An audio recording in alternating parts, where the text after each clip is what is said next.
Kiroli Park has a lot of upgrades on the way, and Kendall Jones spoke with officials about everything that is coming. Kendall? LaShonda, there's a lot of exciting news coming out of Kiroli Park, with several pieces of new equipment rolling out this summer. The new updates include new pickleball and tennis courts, upgrade to Smiles Park and the Canes Dog Park, and the revamping of trails. You can also become a sponsor to get an engraved bench or chair for you or your loved ones.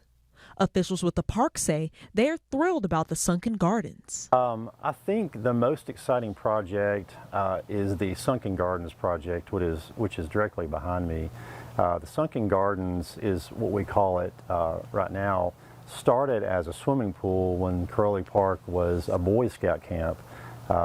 And over the years it was converted into a conservatory, which fell into disrepair.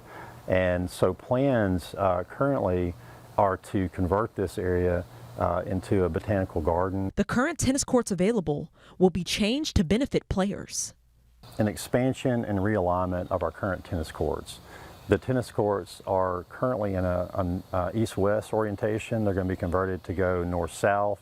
The east-west orientation is an issue because of the sun and the tennis players' eyes, so we're reorienting it and running it north-south. Next year in 2025 will be the park's 100th birthday, and according to park officials, there will be plenty more fun and events to come soon. Back to you.